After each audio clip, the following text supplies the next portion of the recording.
नमस्कार मेरे भाइयों और बहनों, एक बार फिर से प्रभु यीशु मसीह में मैं आप लोगों को सलाम कहता हूँ। एक बार फिर से मैं आप लोगों को अपने YouTube चैनल पर स्वागत करता हूँ और इस बार मैं एक नए टॉपिक के साथ आपके बीच में उपस्थित हुआ हूँ। और ये टॉपिक जो है हम में से हर एक को उस पर सोचने की, विचार करने की आवश्यकता है। तो ज़्यादा समय ना लेते हुए इस टॉपिक में आगे चलते हैं। एक बार की बात है कि एक चूहों का गांव था और उस चूहों के गांव में एक चूहों का परिवार रहता था।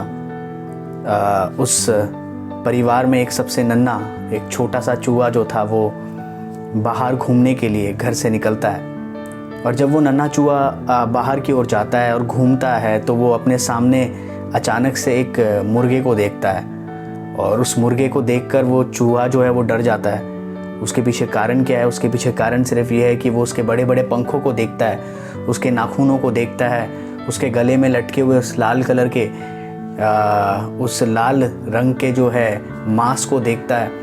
और वो उसके उस भयानक रूप को देखकर डर जाता है और अचानक से वो अपने घर की दूसरी तरफ दौड़कर चला जाता है। जब वो उस घर की दूसरी ओर दौड़कर जाता है तो वहाँ पर वो एक बिल्ली को खड़ा हुआ देखता है। एक बिल्ली जो उसके नज़र में बहुत ही आकर्षित करने वाली बिल्ली थी। उसके बाल बड़े नरम थे, उसकी आंखें बड़ी लुभाने वाली थी और वो उसे देखकर बड़ा ही आश्चर्यचकित हो जाता है। और वो उस जगह से दौड़कर अपने माँ के पास पहुंच जाता है। और अपनी माँ के पास पहुंचकर वो अपनी माँ को सारी घटनाओं को सुनाता है और वो बताता है कि माँ, मैंने ऐसे 2 तरीके के प्राणियों को देखा। उसकी माँ जो है इस बात को सुनती है और फिर वो अपने विचारों को, वो जो बच्चा नन्हा चूहा जो है वो अपने विचारों को अपनी माँ को बताता है। और उसकी माँ इस बात को सुनकर बड़ी हैरान हो जाती है और वो उस समय पर उस नन्हे चूहे को बिठाकर इस बात को समझाती है कि बेटा, जिस चीज़ को तुमने देखा और जिस चीज़ को तुमने मेरे सामने विवरण किया वो सही नहीं है।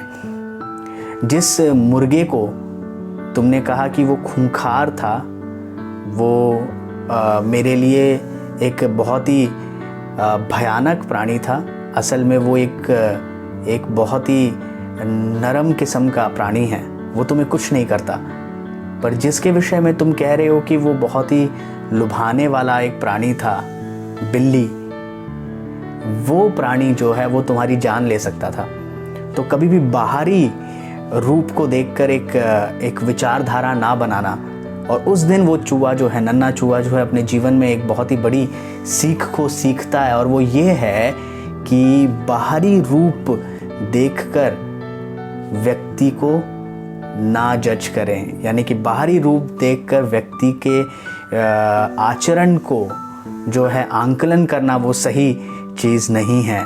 इस बात को वो नन्हा चूहा उस दिन सीखता है। हमारे जीवन में भी हम कई बार इस प्रकार की चीज़ों को अपने जीवन में महसूस करते हैं। कई बार क्या हम उस नन्हे चूहे के समान नहीं करते? बाहरी चीज़ों को देखकर, बाहरी रूप को देखकर हम दूसरों का न्याय करते हैं या दूसरों के विषय में विचार बनाते हैं। इस प्रकार की सोच जो है वो हम मनुष्यों के अंदर भी होती है। पर परमेश्वर, जिसके विषय में हम लोग पढ़ते हैं, जिसके विषय में हम लोग जानते हैं, वो हमें इस प्रकार से नहीं देखता। हालांकि हम अपने जीवन में कई बार इस प्रकार के विचारधाराओं को रखते हैं, पर परमेश्वर जो है वो ऐसी विचारधाराओं को नहीं रखता। परमेश्वर ने हमसे उस समय प्यार किया जब हम प्रेम के लायक भी नहीं थे। इस प्रकार से परमेश्वर का वचन हमें कहता है। एक जगह पे परमेश्वर का वचन इस बात को भी कहता है कि जब हमने परमेश्वर को नहीं ढूंढा तब परमेश्वर ने हमें ढूंढा। जब हमने उससे प्यार नहीं किया तब उसने हमसे प्यार किया। जब हम परमेश्वर से दूर हो गए थे, वो हमें ढूंढते हुए संसार में आया। इन सारी चीज़ों को हम बाइबल, परमेश्वर के पवित्र शास्त्र में पढ़ते हैं। इस प्रकार हमने कहानी के माध्यम से उस नन्हे चूहे के विषय में पढ़ा। उसके लिए वो बिल्ली किस प्रकार से एक हानि का कारण था।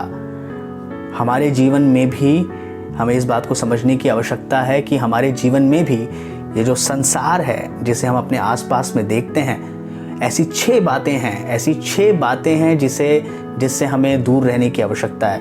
आइए हम लोग सबसे पहली बात की ओर चले। बाइबल में परमेश्वर का वचन इस प्रकार से 6 बातों को बताता है। पहली बात 2 कुरिन्थियों की किताब उसके पहले अध्याय के 12 में लिखा हुआ है। वहाँ पर परमेश्वर का वचन इस प्रकार से कहता है, क्योंकि हम अपने विवेक की इस गवाही पर घमंड करते हैं कि जगत में और विशेष करके तुम्हारे बीच हमारा चरित्र परमेश्वर के योग्य ऐसी पवित्रता और सच्चाई सहित था, जो शारीरिक ज्ञान से नहीं परंतु परमेश्वर के अनुग्रह के साथ था। यहाँ पर परमेश्वर का वचन बताता है कि हमें संसारिक बुद्धि से चलने की आवश्यकता नहीं है। संसार जिस बुद्धि को हमें देता है वो हमें परमेश्वर की अनुग्रह से दूर करता है। तो संसार की बुद्धि जो है वो मनुष्य के लिए बहुत ही हानिकारक है। मेरे प्रिय भाई और बहनों, परमेश्वर की बुद्धि प्राप्त करें। संसार में चलने के लिए कई प्रकार के ज्ञान संसार में उपलब्ध है, पर हमें वो परमेश्वर के पास नहीं ले जाता। वो उसी बिल्ली के समान है जो दिखने में बड़ा आकर्षित है, पर क्या कर सकता है, हमारे जीवन को सर्वनाश कर सकता है। तो संसारिक बुद्धि को त्यागें, परमेश्वर की बुद्धि की ओर मन लगाएं। दूसरी बात की ओर आएंगे। दूसरी बात जो है दूसरे कुरिन्थियों की किताब, उसका पहला अध्याय उसके 17वें पद में लिखा हुआ है, 17वें भाग में लिखा हुआ है, इसलिए मैं जो यह इच्छा की थी तो क्या मैंने चंचलता दिखाई? यह जो करना चाहता हूँ क्या शरीर के अनुसार करना चाहता हूँ कि मैं बात में हाँ भी कहूँ और नहीं भी करूँ। ये जो है दूसरे कुरिन्थियों की किताब उसके पहले के 17 में लिखा हुआ है। और यहाँ पर परमेश्वर जो है इस वचन के द्वारा हमें बता रहा है कि संसारिक शिष्टाचार जो है वो कई बार हमारे लिए हानिकारक है। यहाँ पर जो लेख लिखने वाला व्यक्ति जो है, कुरिन्थियों की किताब को लिखने वाला व्यक्ति जो है, वो इस बात को बताना चाहता है परमेश्वर के वचन के द्वारा कि कई बार हम इस संसार में कॉम्प्रोमाइज़ कर लेते हैं। जो चीज़ें गलत हैं हम उसके लिए भी सही कहते हैं, और जो चीज़ सही है उसके लिए हम गलत कहते हैं। यानी कि जो चीज़ हमें नहीं करनी चाहिए वो हम करते हैं, और जो चीज़ हमें करनी चाहिए वो हम नहीं करते हैं। संसार हमें इन सारी चीज़ों के लिए भी उकसाता है, और कई बार हम जो हैं पीयर प्रेशर, अपने दोस्तों की संगति की वजह से, कई बार हमारे परिवार के दबाव की वजह से, कई बार हमारे आसपास के जो सोसाइटी है यानी कि समाज के वजह से, उस दबाव के वजह से ऐसी कुछ बातों को अपने जीवन में करते हैं जिसे हम संसारिक शिष्टाचार कह सकते हैं, और परमेश्वर की नज़रों से दूर हो जाते हैं। तो वो उस बिल्ली के समान है जो दिखने में बड़ा आकर्षित है, यानी कि आकर्षित करता है, पर असली में हमारे जीवन में क्या करता है, वो हमें परमेश्वर से दूर ले जाता है। तीसरी बात की ओर आएंगे। तीसरी बात जो है वो है तीतुस की किताब, उसका दूसरा अध्याय, उसके 11वें और 12वें पद में लिखा हुआ है। वहाँ पर क्या लिखा है? क्योंकि परमेश्वर का अनुग्रह प्रकट है जो सब मनुष्यों के उद्धार का कारण है, और हमें चिताता है कि हम अभक्ति और संसार की अभिलाषाओं से मन फेरकर इस युग में संयम और धर्म और भक्ति से जीवन बिताएं। यानी कि यहाँ पर हम लोग एक और एक चीज़ को देखते हैं, और वो ये है कि संसारिक अभिलाषा, संसार के द्वारा दी गई हर प्रकार की अभिलाषा जो है वो सही नहीं है। हम कई सारी चीज़ों की अभिलाषा रखते हैं। क्या है? धन है, संपत्ति है, गाड़ी है, ऐसी कई तमाम चीज़ें हैं, उनकी अभिलाषा हमारे जीवन में। जब संसार की अभिलाषा मनुष्य के जीवन में बढ़ जाती है तब हम परमेश्वर के प्रति के प्यार को भूल जाते हैं, उस परमेश्वर के प्यार के करीब आना भूल जाते हैं। मेरे प्रिय भाई और बहनों, यहाँ पर सबसे अच्छी चीज़ जो हम सीखते हैं वो ये है कि हमें संसार की अभिलाषा से दूर रहना है। ये संसार की अभिलाषा भी उसी प्रकार की बिल्ली है जो हमें क्या कर रही है? दूर से तो बड़ा आकर्षित कर रही है, पर अगर हम पास जाएं तो हमारा जीवन नष्ट हो जाएगा। चौथी बात की ओर हम लोग जाते हैं, और वहाँ पर हम लोग क्या देखते हैं? पहला यूहन्ना की किताब, उसका दूसरा अध्याय, उसका 15 वचन, तुम ना तो संसार से और ना संसार की वस्तुओं से प्रेम रखो। यदि कोई संसार से प्रेम रखता है तो उसमें पिता का प्रेम नहीं है। इसलिए यहाँ पर परमेश्वर का वचन हमें चौथी बात सिखाता है, और वो ये है कि संसार से प्यार रखना जो है वो परमेश्वर से दूर होने के बराबर है।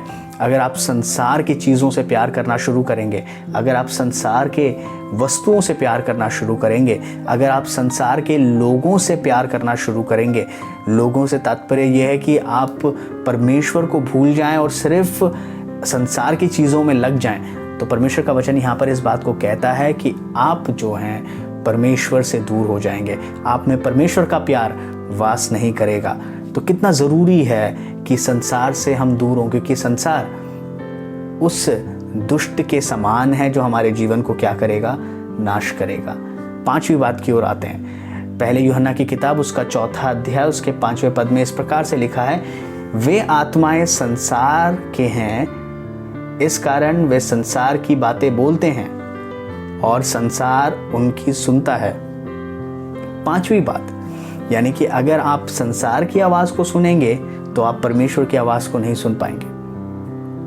कई बार हम संसार की आवाज़ को सुनने में इतने लीन हो जाते हैं कि हम परमेश्वर की आवाज़ से दूर हो जाते हैं। हम में से कितने लोग ऐसे हैं जो दिन प्रतिदिन के कार्यों में इतने उलझ चुके हैं कि वो परमेश्वर की आवाज़ को भी नहीं सुनना चाहते या सुनते नहीं। उनके लिए संसार की आवाज़ सबसे ज़्यादा महत्वपूर्ण हो चुकी है। वो इतना ज़्यादा लीन हो चुके हैं कि उन्हें परमेश्वर की आवाज़ सुनने की आवश्यकता ही महसूस नहीं होती। यहाँ पर परमेश्वर का वचन कहता है कि संसार की आवाज़ को सुनोगे तो परमेश्वर की आवाज़ कभी नहीं सुन पाओगे। 6ठी बात की ओर हम लोग चलते हैं, और 6वां बात जो है वो है दूसरे पत्रस की किताब उसके पहले अध्याय और उसके 4थे पद में लिखा हुआ है, जिनके द्वारा उसने हमें बहुमूल्य और बहुत ही बड़ी प्रतिज्ञाएं दी हैं, ताकि इसके द्वारा तुम उस सड़ाहट से छूट जाओ जो संसार में बुरी अभिलाषाओं से होती है, ईश्वरीय स्वभाव में सहभागी हो जाओ। यानी कि यहाँ पर संसार की भ्रष्टता से निकलने के लिए परमेश्वर कहता है, अगर हम संसार की भ्रष्टता में फंसे रहेंगे, संसार के उस भ्रष्ट व्यवहार में फंसे रहेंगे, तो हम में क्या हो जाएगा, परमेश्वर का आचरण वास नहीं करेगा, परमेश्वर की अच्छाई हमारे अंदर वास नहीं करेगी। संसार की भ्रष्टता भी जो है उस प्रकार की तकलीफ है, या मैं इस प्रकार से कह सकता हूँ कि संसार की भ्रष्टता जो है वो उस प्रकार की बुराई या रोग है जो हमें परमेश्वर से दूर करता है। मुझे पता नहीं कि आप इसे किस प्रकार से समझ पा रहे हैं, पर कई लोग इस संसार में घूस लेने का काम करते हैं। कई लोग जो है किसी का बुरा सोचते हैं, किसी चीज़ को प्राप्त करने के लिए लालच का व्यवहार रखते हैं। ऐसी कई सारी बातें हैं जो हमें इस संसार में भ्रष्ट बनाता है। दिखने में दूर से बड़ा अच्छा लगता है, पर जब हम उसके करीब पहुंचते हैं तो वो हमें नाश करता है। परमेश्वर का वचन आज हमें 6 चीज़ों को सिखा रहा है। मेरे प्रियो, मेरे भाइयों और मेरे बहनों, हमने 6 चीज़ों को सीखा है यहाँ पर। पहली बात जो हमने यहाँ पर सीखी है वो ये है कि संसारिक बुद्धि जो है हमें परमेश्वर से दूर करता है। दूसरी बात, संसारिक शिष्टाचार हमें परमेश्वर से दूर करता है। संसारिक अभिलाषाएं हमें परमेश्वर से दूर करती है। संसारिक प्रेम, संसारिक वाणी और संसारिक भ्रष्टाचार, ये 6 ऐसी बातें हैं, अगर हमारे जीवन में ये हैं तो हम ज़रूर परमेश्वर के करीब नहीं पहुंच पाएंगे, या परमेश्वर से वो एक अच्छा रिश्ता कायम नहीं कर पाएंगे। उसके पीछे कारण क्या है? सिर्फ एकमात्र कारण है कि ये वो बिल्ली के समान है हमारे जीवन में जो दूर से बड़ी अच्छी लग रही है, पर अगर हम पास पहुंचे तो पक्का हमारा विनाश है। आखिर में इस बात को बोलकर मैं समाप्त करना चाहूँगा कि आप इस संसार में रहते हुए सच्चे परमेश्वर की ओर फिरें, सच्चे परमेश्वर को जानने की कोशिश करें कि सच्चा परमेश्वर कौन है। प्रभु का वचन कहता है कि उसने जब इस संसार में बुराई की असीमता को देखा और सही समय पर परमेश्वर ने अपने इकलौते पुत्र को इस संसार में भेज दिया। इस प्रकार से परमेश्वर का वचन कहता है कि वो इस संसार में आया, मनुष्य का रूप धारण किया और हमारे बीच में डेरा किया। और वो कौन था? वो स्वयं प्रभु यीशु मसीह है। वो स्वयं प्रभु यीशु मसीह था जो संसार में आया, अभी वो स्वयं प्रभु यीशु मसीह है, और परमेश्वर का वचन कहता है कि वो बहुत जल्द आएगा। तो क्या आप उसके लिए तैयार हैं? क्या आप उसके लिए तैयार हैं कि उस आने वाले परमेश्वर से भेंट करें? हम में से कई लोग इस समय पर इस संसार की चीज़ों में, अभिलाषाओं में फंसे हुए हैं। हमारा एकमात्र मुद्दा जीवन का सिर्फ ये रह गया है कि हम किस प्रकार से संसार में अपना धन इकट्ठा करें। कई लोग कई प्रकार की चीज़ों को कर रहे हैं संसार में, अभिलाषाएं समाप्त नहीं हो रही हैं, परिवार की चिंताएं ख़त्म नहीं हो रही हैं, परिवार की जिम्मेदारियां ख़त्म नहीं हो रही हैं। कई प्रकार की ऐसी चीज़ें हैं जो हमें इस संसार में समाप्त कर रहा है, ख़त्म कर रहा है। पर परमेश्वर का वचन कहता है कि अगर आप इन सारी चीज़ों से अलग हट जाएं और उस महान परमेश्वर पर फोकस करें, उसकी ओर देखें, तो परमेश्वर का वचन कहता है कि संसार में रहने की ज़रूरतें जो हैं, संसार में लगने वाली हर प्रकार की ज़रूरतें जो हैं वो पूरी करेगा। क्योंकि परमेश्वर का वचन कहता है कि तुम मेरे राज्य की पहले खोज करो, बाकी सारी चीज़ें जो हैं वो मैं तुम्हारे जीवन में तुम्हें दूंगा। क्या हम उसी प्रकार की खोज में हैं? एक बार फिर से मैं आप सभी लोगों का धन्यवाद देता हूँ। आप मेरे चैनल के साथ बने हुए हैं, लगातार आप उन वीडियो को प्राप्त कर रहे होंगे जिसे मैं अपलोड कर रहा हूँ। कृपया करके आप अपने प्रश्नों को नीचे कमेंट बॉक्स में डाल सकते हैं। आपको किसी प्रकार के प्रश्न है तो आप कृपया करके कमेंट बॉक्स में डालिए। किसी प्रकार से भी आप अपने जीवन में उदास या हताश हैं तो आप ज़रूर मुझसे कांटेक्ट करें। मैं अपना नंबर जो है इस स्क्रीन पर आपको दे दूंगा, मेरा ईमेल आईडी आपको दूंगा। आपको किसी प्रकार की भी जीवन में जो अशांति है, अगर आप उसे महसूस करते हैं तो आप ज़रूर मुझे कॉल करें, मुझसे कांटेक्ट करें, मैं ज़रूर उसके लिए आपको मदद करूंगा। उसके अलावा आपके प्रेयर रिक्वेस्ट आप मुझे कमेंट बॉक्स में डाल सकते हैं। आपकी प्रार्थनाओं के विषय आप मुझे कमेंट बॉक्स में डालिए। हम ज़रूर उन प्रार्थनाओं के विषय को अपनी प्रार्थनाओं में स्मरण रखेंगे। इसके अलावा इस YouTube चैनल को सब्सक्राइब करें और लोगों के साथ इसे बांटें, और उस खुशी को जिसे मैंने और आपने प्राप्त किया है बाकियों के साथ में भी बांटें, ताकि परमेश्वर जो स्वर्ग में है वो इस बात को देखकर आनंदित हों। वो उसका आना बहुत निकट है। उसका वचन कहता है कि वो जिस प्रकार से संसार में आया था, उठा लिया गया, वो फिर आता है हमें ले जाने के लिए। क्या हम तैयार हैं? एक बार फिर से आप सभी लोगों का धन्यवाद। आप मेरे साथ बने रहे, जुड़े रहे, धन्यवाद। नेक्स्ट वीक में हो सकता है कुछ लोग और मेरे साथ जुड़ जाएं, कुछ और नए मैसेजेस के साथ आपको एनकरेज करने के लिए मैं इसी प्रकार से आता रहूँगा। बहुत बहुत धन्यवाद। Thank you very much.